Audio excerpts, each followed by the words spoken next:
तो प्रारंभ करते हैं आज की क्लास।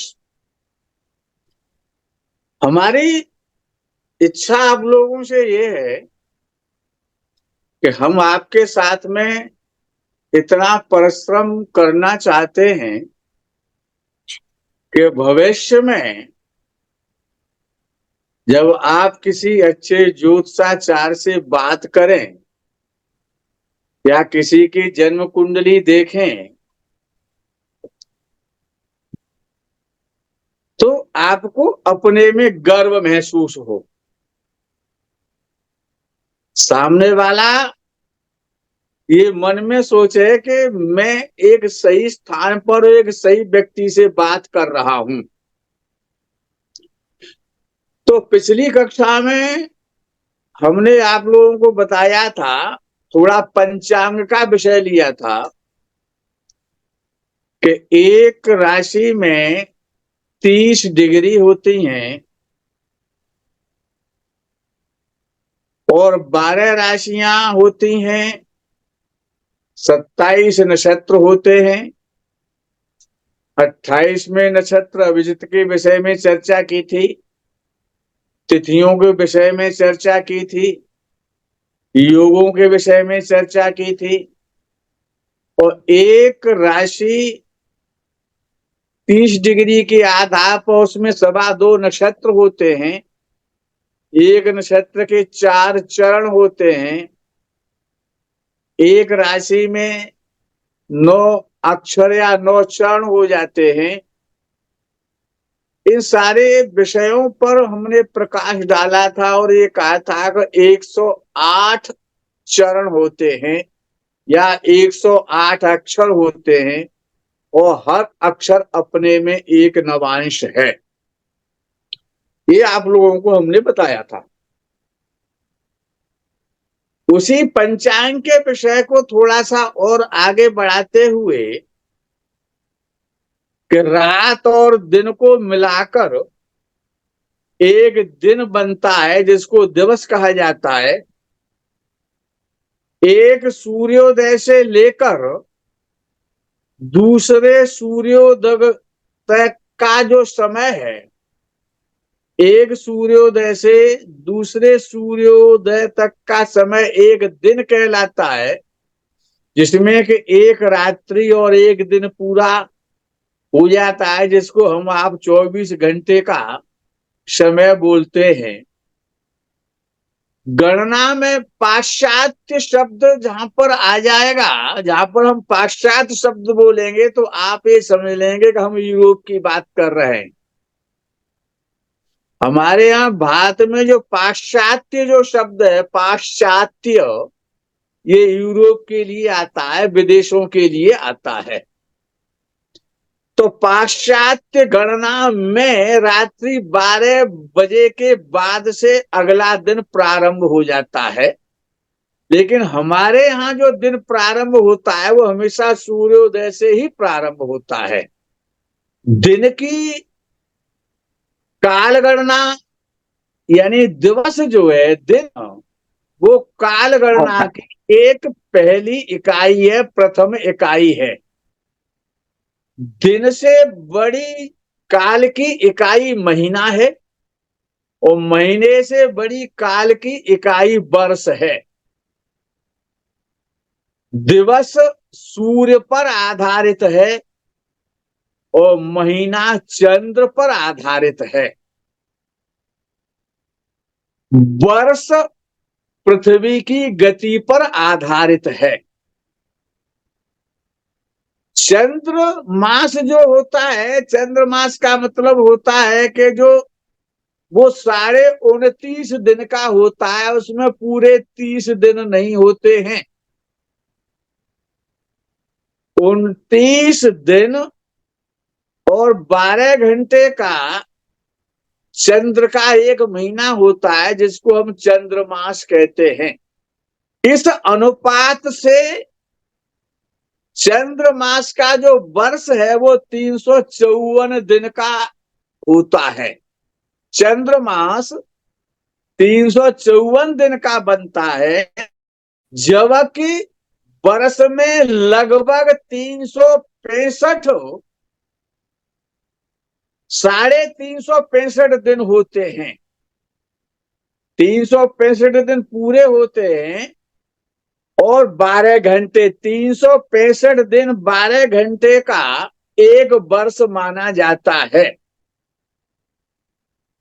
वर्ष और मासों का मेल बिठाने के लिए कुछ अतिरिक्त दिवस दिन जोड़ने होते हैं। भारतीय पंचांग का ये कार्य हर 5 वर्षों में 2 अधिक मास की वृद्धि करके और उनकी गणना को पूरा करते हैं। जो अधिक मास आता है, जिसको आप लोग पुरुषोत्तम मास कहते हैं, वो जोड़ने से वो इस मास की पूर्ति हो जाती है, जो 365 दिन और 12 घंटे जो माने जाते हैं उसके आधार पर। भारतीय पंचांग में सौर मास होता है, जो सूर्य के आधार पर होता है, जो 30 दिन का होता है, और चंद्रमास 29.5 दिन का होता है।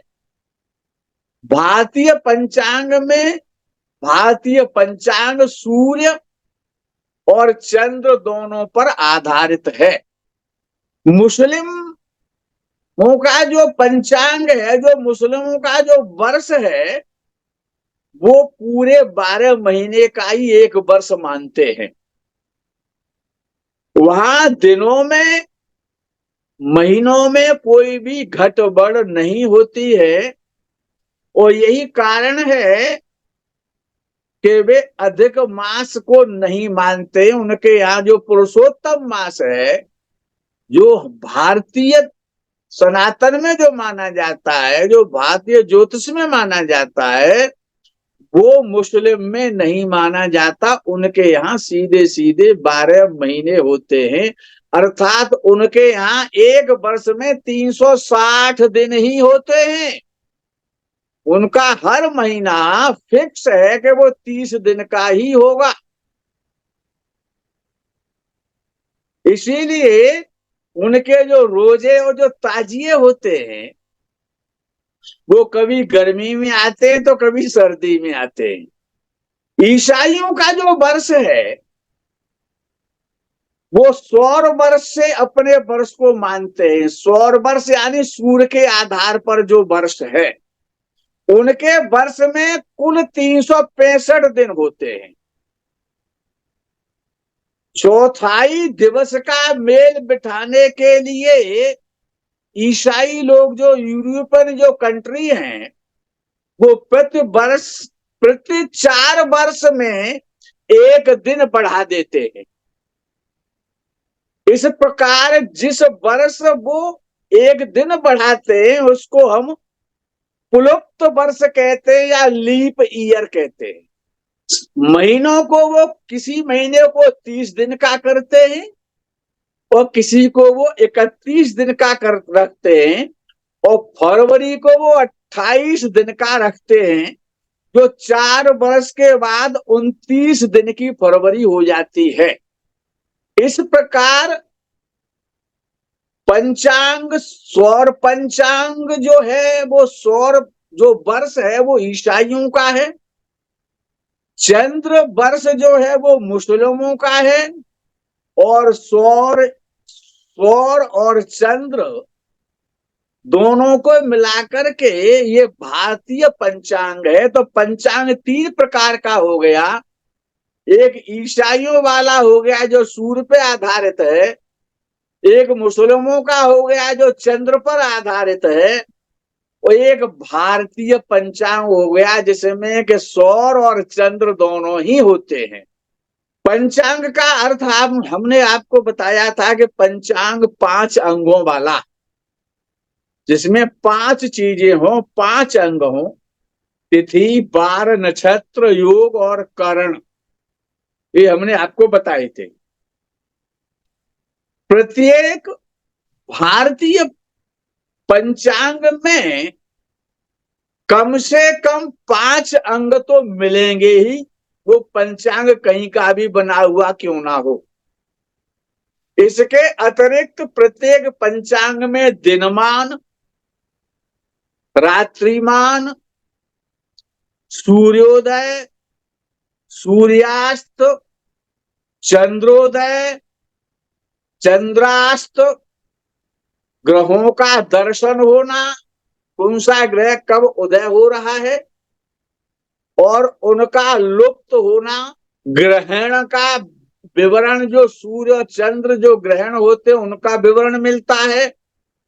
अंग्रेजी तारीख मिलती है, पारसी तारीख मिलती है, मुसलमानों के रोजे मिलते हैं, उसमें मुसलमानों के पर्व भी भारतीय पंचांग में मिलते हैं, राष्ट्रीय दिनांक मिलता है, वर्षारंभ से दिन क्रमांक मिलता है, लग्न सारणी मिलती है, सांपातिक काल मिलता है, ग्रहों की आकाशीय स्थितियां भी मिलती हैं पंचांग में, चंद्र के शर और क्रांति मिलती है, सूर्य संक्रांति मिलती है, धार्मिक पर्व मिलते हैं, राष्ट्रीय पर्व मिलते हैं, उत्सव जितने भी मनाए जाते हैं वो सभी उसमें मिलेंगे, और मुहूर्त भी पंचांग में ही मिलेंगे।